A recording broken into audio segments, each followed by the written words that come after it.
Welcome to In the Community with Tiffany K. And we're back with another In the Community. I'm Tiffany K. And this week we are talking with the Rappahannock Electric Cooperative all about energy efficiency. And any time of year is perfect for this conversation. We have Casey Hollins on the phone. And Casey, what is your role at Rappahannock Electric Cooperative? Good morning. I am the Managing Director of Communications and Public Relations for the cooperative. Well, that sounds like a very important job, and better you than me is all I can say. Well, Casey, thank you so much for being on with me today. And like I said, we're going to be talking about energy efficiency, especially because summer is here, right? It's gotten hot the past few days, especially. And that means that you're probably going to be running up that AC in your home, and it's going to be knocking up that bill a little bit. So now that the summer heat is here, how can REC members save energy? Well, we really think it's important for member owners to realize that there are a lot of easy things that they can do when they're at home that can help them control their energy costs. The biggest areas of opportunity relate to heating and cooling. Those account for the vast majority of the expenses that you pay for your electric bill. Oh, yes. So a simple solution, the most important thing that we tell people is to set your thermostat to 78 degrees or higher. Now, I know that 78 degrees sounds hot. And trust me, in my house it is. Yes. So if 70 degrees is too high for your level, what we recommend is that you choose a thermostat setting, the highest temperature that's comfortable in your home, and set it at that temperature. And that will help you reduce cost. Avoid going to the thermostat and lower the thermostat down and then back up. It causes it to work harder and to use more energy than is needed. So that's one quick tip that we can give, and we have a lot more. Well, you know what? That's a perfect tip because, as you said, 78 degrees is a little high. In my household, I'm like, oh, like 66, I'm happy. But, of course, that runs my bill up extremely high, right?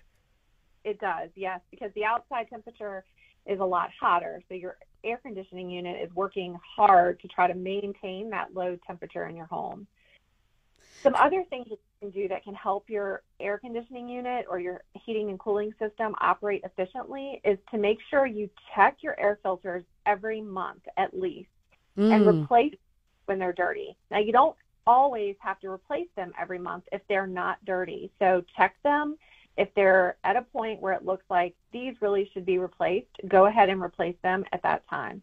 Those dirty air filters make it even harder for your air conditioning unit to maintain the comfort level in your home. And I know another tip, I mean, at least I heard this growing up, and Casey, you can tell me if I'm wrong. Keeping the blinds closed in your home always throughout the day will actually help out, especially when you're not there, will help out to keep it cooler in your home so you don't have to run your AC as cool. Yes, that's absolutely right. Yes. So I can give you that as a perfect example in my house. In the evenings, the sun bakes through the windows on the back side of my house, and it's house to really warm up. And I love to let the sunshine in, but I don't love a high electric bill. So close your curtains or close your blinds to keep the sun from heating your home and causing your home to warm up faster and your air conditioning unit to have to work harder. Yeah, that's like a perfect tip, especially when you're not home. You know, there's no need to keep the blinds open. It keeps you safe as well. And what are some other tips you have for me? I know there's a couple here, and I just want to make sure people stay cool without spending extra money this summer.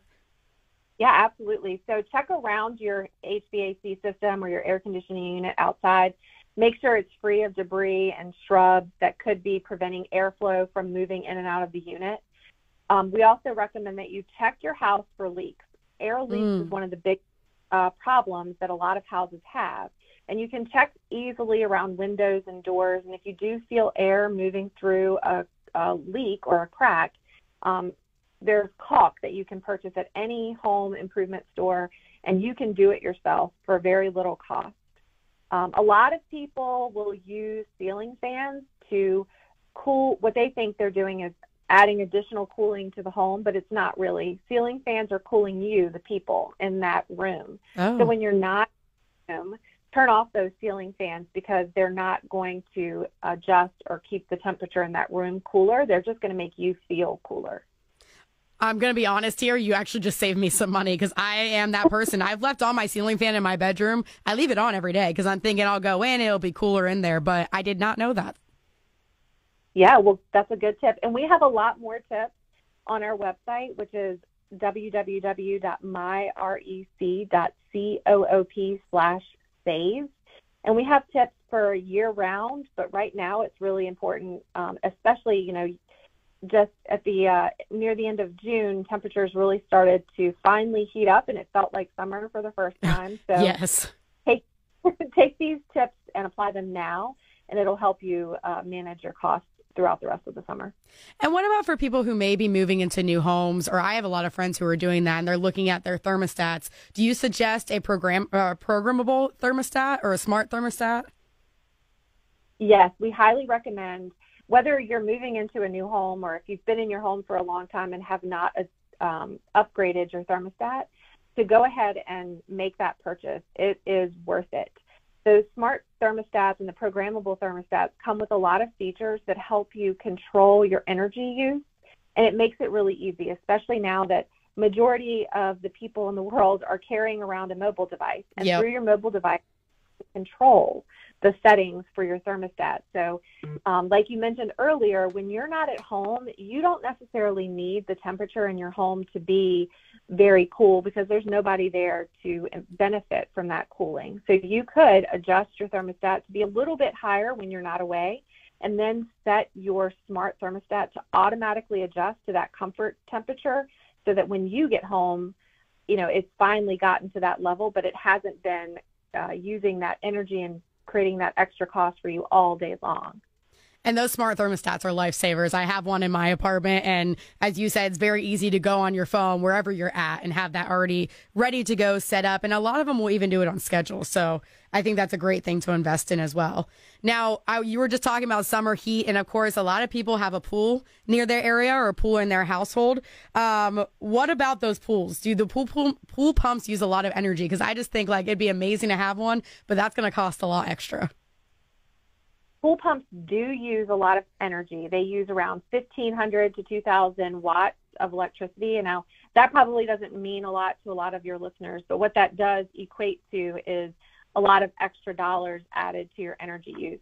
Some people with pools think that you have to use that pool pump and keep it running nonstop 24 hours a day, but you don't. Really, the amount of time that a pool pump needs to run per day is around 8 hours. So if you adjust and put it on a schedule, use a timer. There are a lot of devices and timers that you can apply just like you would during the holidays for holiday lights, and set your pool pump to run for 8 hours instead of the full day to save you electricity and money.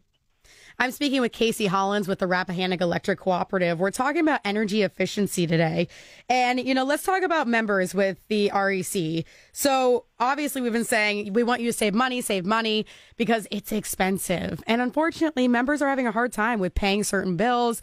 The inflation's happening. So what if a member is struggling to pay their electric bill? How are you guys able to help? Well, the most important thing that we want people to know is that we have local member services representatives that are on staff ready to talk to you between 7 and 7 p.m. if you would like to talk through your situation. They can help you with arrangements. They can connect you with organizations that may be able to help you with payment assistance, and they're willing to work out the best plan to help you through this difficult time. We do encourage anyone who is looking for a source to help make a payment through their electric bill to look at Virginia 211. It's an online website, but you can also call the number 211, and the representative there can connect you with organizations in your community that can help you through energy assistance programs. And if you don't want to talk to people, because a lot of people don't want to talk on the phone these days. Oh, that's me. Honestly, that's me too, even though I can talk a lot. So we have automated systems. So you can still call in and you can use the automated payment arrangement system and never have to speak to someone. Or you can use our online tool or the mobile app that we call My REC Smart Hub, and you can go through that process to set up a payment arrangement as well. And speaking of that Smart Hub, is that a way that members can also save on the electric bill? I know that, your company has many ways that members can save. Is that one of the best ways to go to? MyREC Smart Hub is a great tool for people to look at exactly how they're using electricity. We recently launched what we call a smarter Smart Hub, and so there's a variety of information specific to you and how you use electricity. If you go through the steps of going through a home profile, which will answer a variety of questions, it'll even better tailor the information specifically to you and provide energy-saving tips. Each month, if your bill is predicted to be higher than normal, it will give you alerts to let you know, as well as provide additional tips on how you can start to save. Right now, the best way to access that information is through the mobile app, and it's free, so any member owner can download it from their iPhone or their other device through the Google Play Store and start using it immediately. And it's really useful with charts and tips and other information, but the best part of it is it's specifically about you, your home, and how you're using electricity within your home.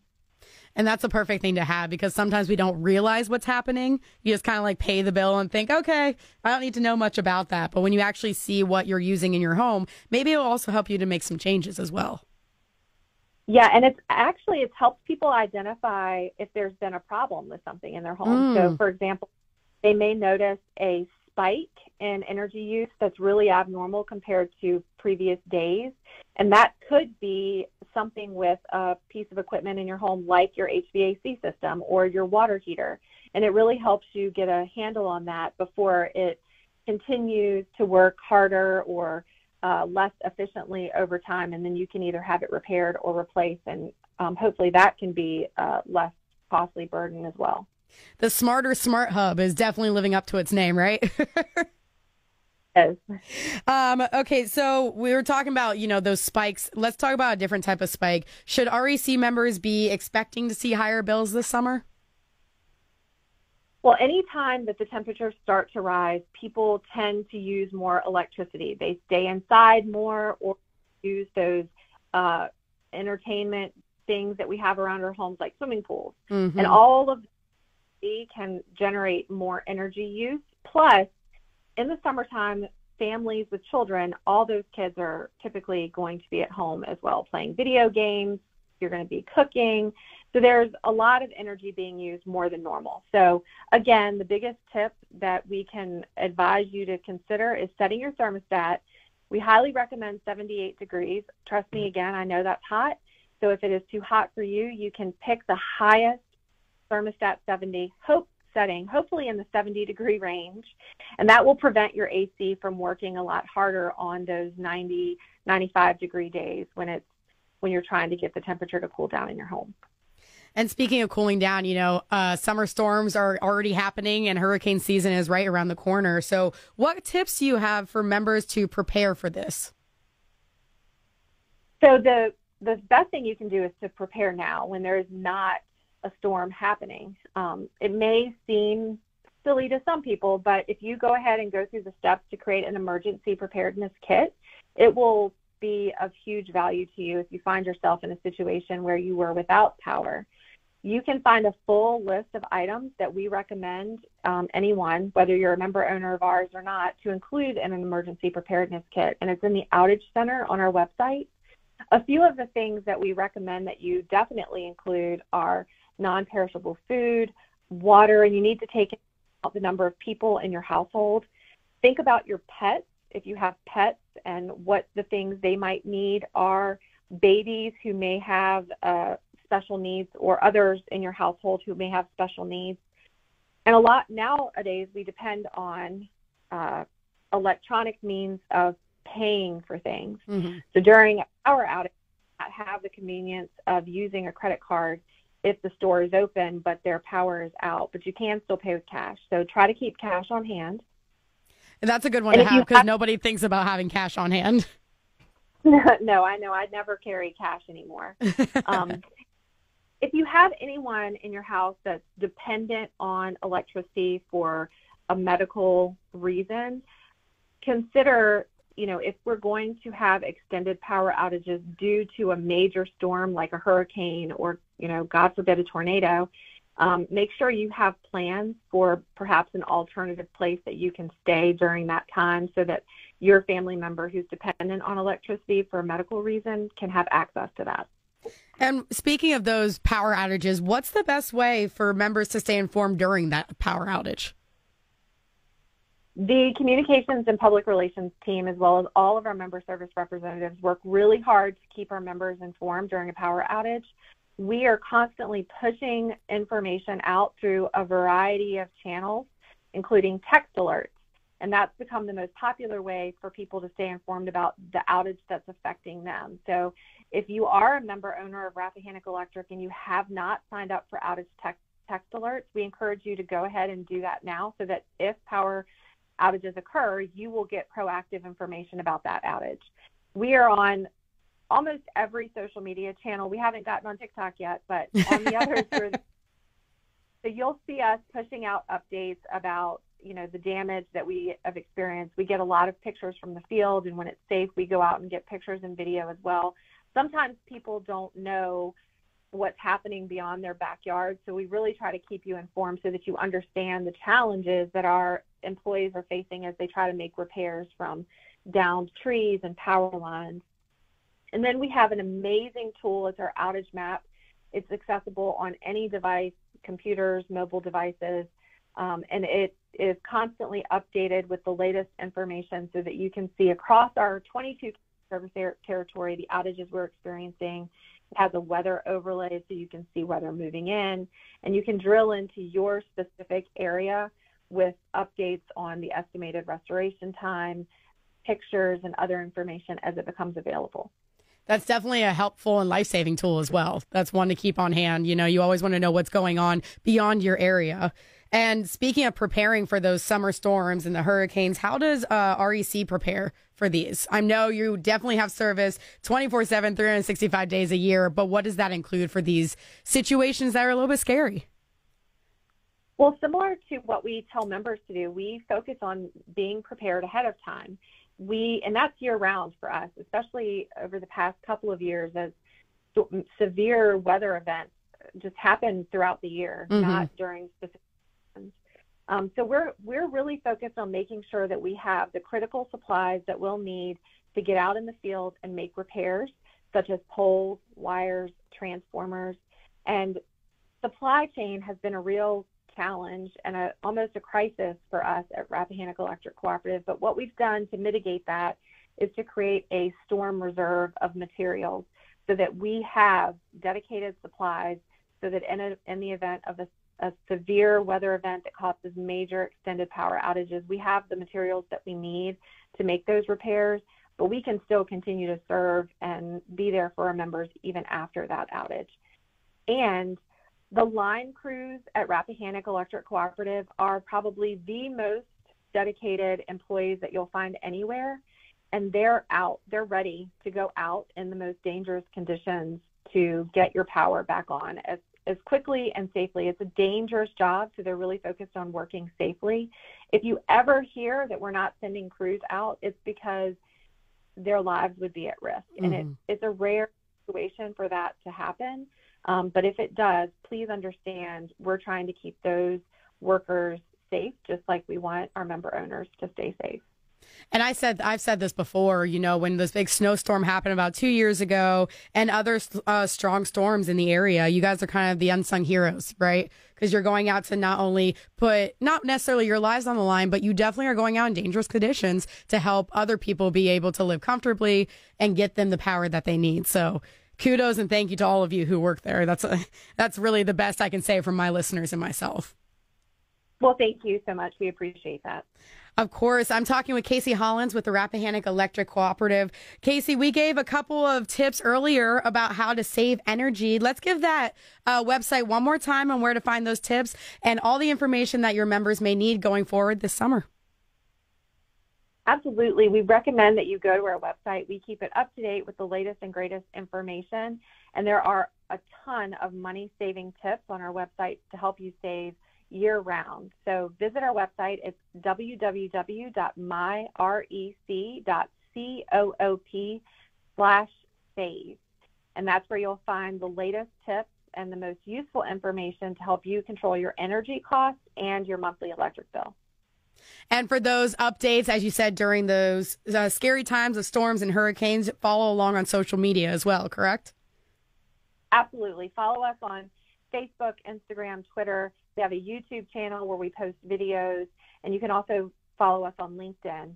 And if you haven't already signed up for outage text alerts, please make sure you do that now. You can sign up through our website, or you can call us at 1-800-552-3904, and we can get you signed up. And make sure you bookmark our outage map, which is on our website as well, in our outage center. And that's where you can see the damage across our service territory, where our crews are working, and find information specific to estimated restoration times about outages across the service territory. Well, perfect. Thank you so much for all of that information, Casey. Trust me, you're not only helping people to save their money when it comes to the energy this summer, but also could be life-saving information when it comes to that hurricane and storm season. So I appreciate you being on with me today, and I hope to have you back soon. Awesome. Thank you so much. It was a pleasure to talk to you, and I'm so grateful that you're helping to get this information out to your listeners. Of course. Thank you so much, and have a wonderful day. Thank you. And that'll do it for In the Community this week. If you are a nonprofit and need to bring attention to your cause or organization,